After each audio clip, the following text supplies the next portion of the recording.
ഇപ്പോൾ ഡോക്ടർ ഇപ്പോൾ കണ്ണടയുടെ കാര്യം പറഞ്ഞുകൊണ്ട് ചോദിക്കുക, ഇപ്പോൾ കോവിഡ് ടൈമൊക്കെ ആയപ്പോൾ ഒരുപാട് കുട്ടികൾ ഓൺലൈൻ ക്ലാസ്സസൊക്കെ ആയിരുന്നു യൂസ് ചെയ്യുന്നുണ്ടായിരുന്നത്. അതുകൊണ്ട് തന്നെ കണ്ണിന് ഒരുപാട് ദോഷങ്ങൾ ഉണ്ടായിട്ടുണ്ട്. അപ്പോൾ അതിനുള്ള ട്രീറ്റ്മെൻറ്റ്സും ഇപ്പോൾ അവൈലബിൾ ആണ്. നമുക്ക് അലോപ്പതി എടുക്കുകയാണെന്നുണ്ടെങ്കിലും വളരെ കുറച്ച് സമയം കൊണ്ട് ട്രീറ്റ്മെൻറ്റ് ചെയ്ത് നമുക്ക് അതിനുള്ള റിസൾട്ട് കിട്ടും. പക്ഷെ പിന്നെ അങ്ങനെയുള്ള ഒരു അവസ്ഥ നമുക്ക് ഇവിടെ ഉള്ളൂ. അപ്പോൾ എന്തിനാണ് ഡോക്ടറിൻ്റെ അടുത്തേക്ക് വരേണ്ട കാര്യം? അതായത് ഇപ്പോൾ നമുക്കൊരു കുട്ടിക്കൊക്കെ ലാസിക്കൊക്കെ ചെയ്യണമെങ്കിൽ 15 വയസ്സൊക്കെ കഴിയണം.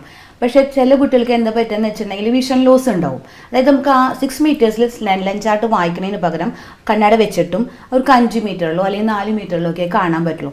പിന്നെ അവർക്ക് അത് തിരിച്ച് അതിപ്പോൾ ലാസിക് ചെയ്യുകയാണെങ്കിലും അവർക്ക് ജീവിതകാലം മുഴുവൻ അങ്ങനെ തന്നെ പറ്റുള്ളൂ. 6 മീറ്റേഴ്സിൽ അവർക്ക് വായിക്കാൻ പറ്റില്ല.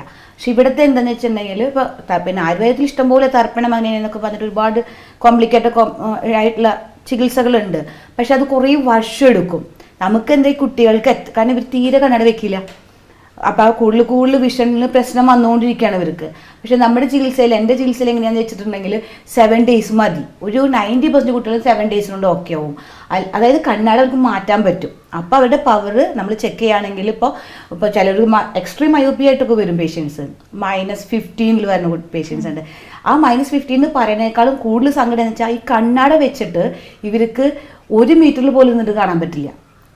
അപ്പോൾ കണ്ണാട വെച്ചിട്ടുണ്ടെങ്കിൽ നമുക്ക് അറ്റ്ലീസ്റ്റ് 6 മീറ്ററിൽ ലെൻസ് ചാർട്ടിൽ വായിക്കാൻ പറ്റണം. അപ്പോൾ വിഷൻ ലോസ് ഇല്ലാത്ത കുട്ടികളാണ്. പക്ഷെ എൻ്റെ അടുത്ത് വരെ അങ്ങനത്തെ കുട്ടികളാണ്.